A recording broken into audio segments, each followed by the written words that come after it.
She opened the door slowly, and there he was. Not her husband, not her neighbor, but a man she should never have let inside. Her heart pounded against her chest. The air between them felt heavy, charged, almost forbidden. She whispered, "You shouldn't be here." But even as the words slipped out, her hand didn't push the door shut. It pulled it wider. Why? Why did she let him step in? Why did she let danger cross the threshold of her home? This was the moment everything began to collapse. 3 hours earlier, she had been staring at her reflection in the mirror. Her lips painted red, a little more than usual, her dress tighter than she ever wore for her husband. She told herself it was nothing, just self-care, just feeling alive. But deep down, she knew. She was preparing for him, the one who had been circling her life like a secret storm. It all started at her gym. She was running on the treadmill when she noticed him, noticed the way his eyes followed her, noticed the way he smiled as if he knew something she didn't. And maybe he did.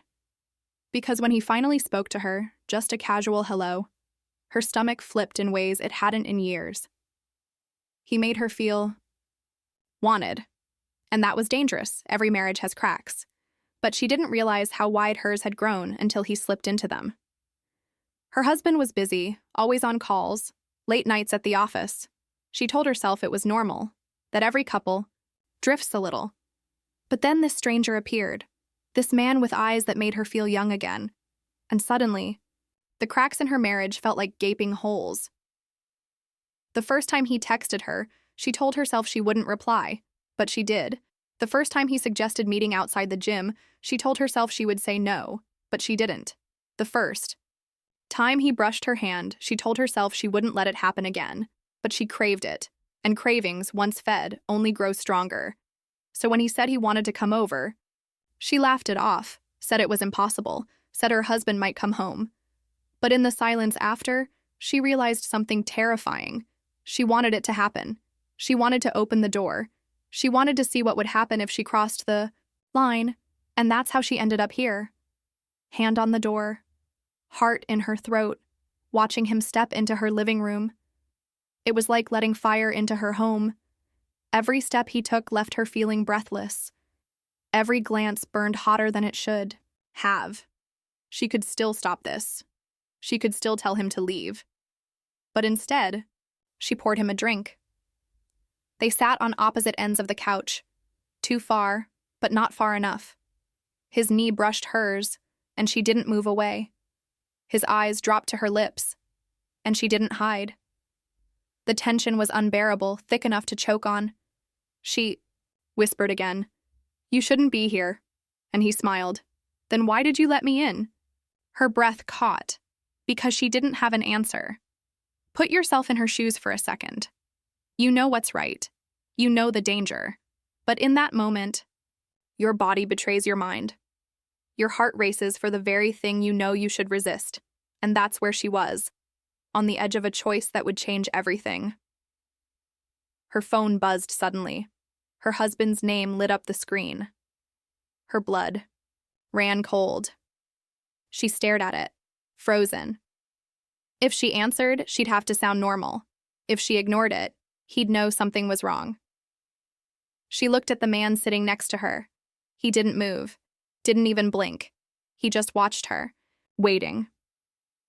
The phone kept buzzing. Her hand trembled as she picked it up. "Hey, babe," she said, voice thin. Her husband asked if she had eaten, said he'd be working late again. She forced a laugh, said she'd be fine, hung up before her voice cracked. When she looked up, the man was still staring. Only now, he was closer. Much closer. That was when she realized something. Letting him inside the house had been a mistake. But what was about to happen next? That would be the real betrayal. He was closer now. Too close. Her pulse raced as though her body was warning her to run, but her legs refused to move. He didn't ask permission, didn't speak. Just leaned in, his presence filling every inch of her. "Space," she whispered again, almost begging herself. "We can't do this."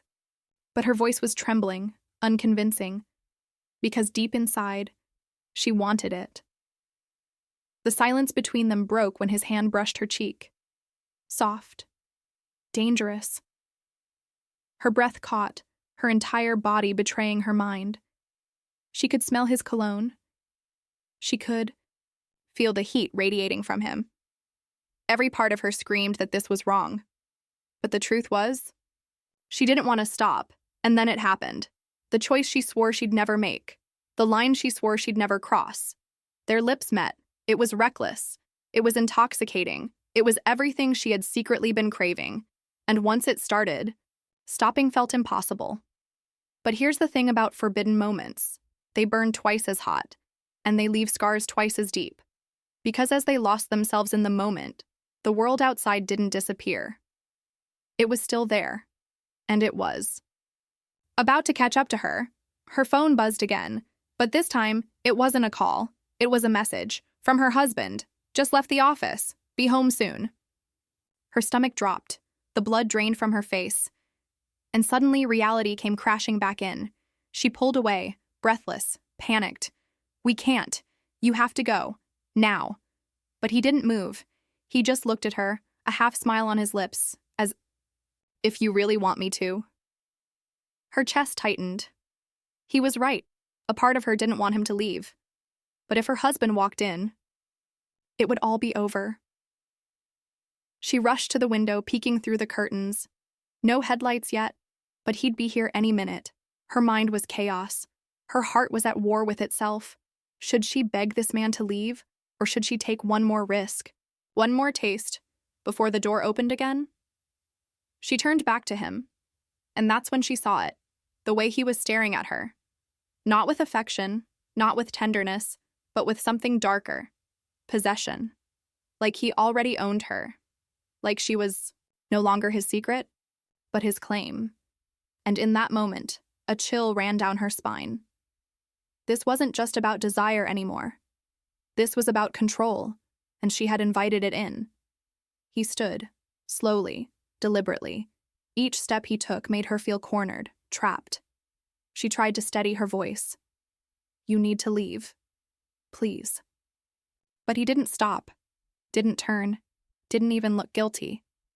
Instead, he leaned close and whispered words that made her knees buckle. Do you really think you can walk away from me now? Put yourself in her place for a second. Your husband is minutes away. You've already crossed the line. And now, the man you thought was just a dangerous thrill is starting to look like a threat. What do you do? What can you do? She swallowed hard.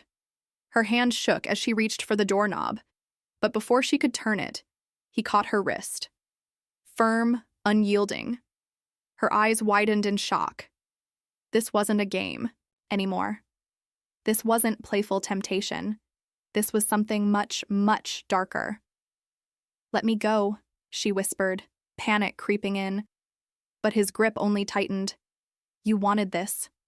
Don't pretend you didn't. Her chest heaved, caught between fear and guilt, and then the sound of tires on gravel, her husband's car, headlights cutting across the living room wall. She froze. He froze. Everything froze. The next few seconds felt like an eternity. She could hear her husband's footsteps on the porch, the jingle of keys, the creak of the doorknob turning. Her mind screamed, her heart pounded. If he saw this man inside their home, if he saw her like this, everything would shatter. And that's when the stranger leaned in, lips brushing her ear, whispering one final chilling sentence. Don't worry. I'll make sure he never finds out. The door swung open, and her husband stepped inside,